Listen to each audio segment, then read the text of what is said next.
حضور نے فرمایا خدیجہ عورت ذات ہے، میرے حوالے مال کرے گی، کل کو ختم ہو جائے گا، پچھتائے گی۔ عرض کرنے لگی میرے آقا آپ چاہے ایک دن میں ختم کر دیں، میں اف نہ کروں گی۔ چنانچہ دوسرے ہی دن حضور اکرم صلی اللہ علیہ وسلم نے محض چند دنوں میں جتنی خدیجہ کی دولت تھی ساری مکے کے غریبوں میں تقسیم فرما دی۔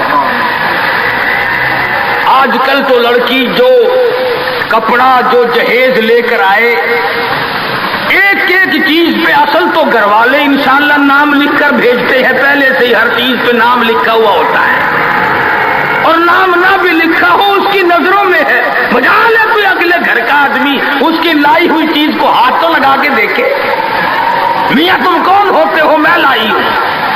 سیدہ خدیجہ کے عمل نے اس بات کی بھی تردید کر دی کہ جب تم شادی ہو کر کے آ گئی ہو تو تم بھی اور تمہارا مال بھی شادی کے سپرد ہے۔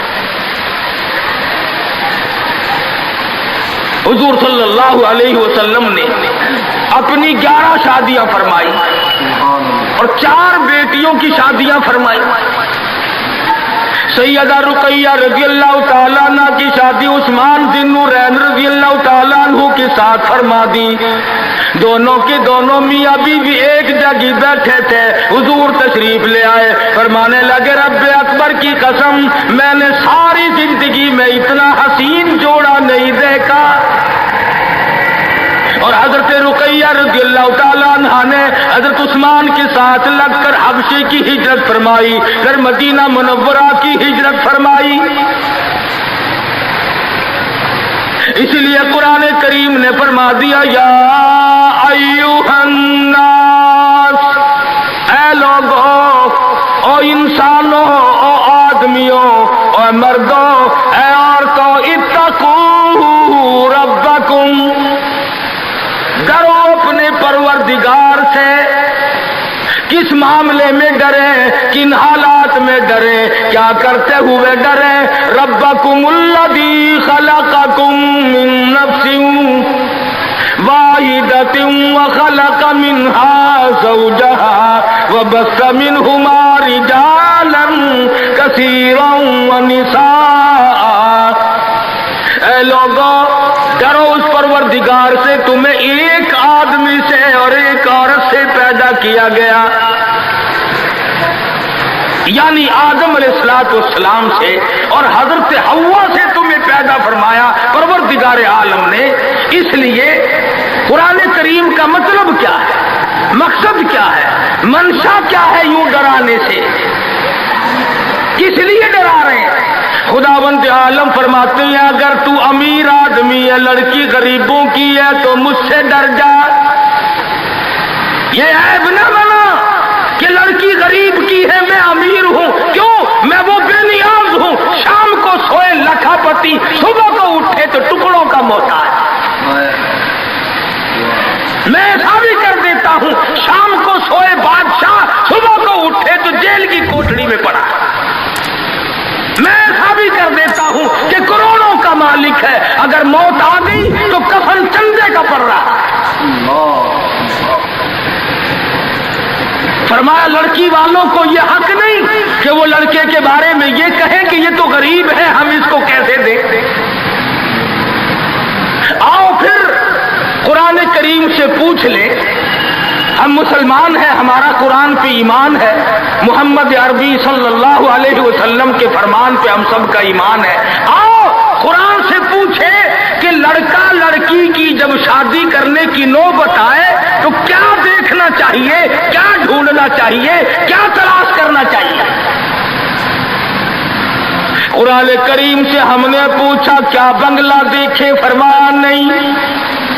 آج بنگلے والا کل کو قبر میں ہو سکتا ہے، آج بنگلے والا کل کو فٹ پاتھ پہ سو کر کے وقت کاٹنے والا بن سکتا ہے۔ کوٹھی والا تلاش کرے؟ فرمایا نہیں۔ کوئی اونچی ملازمت والا، اونچی پوسٹ والا لڑکا تلاش کرے؟ فرمایا نہیں۔ زیادہ لکھا پڑھا دیکھیں؟ فرمایا نہیں۔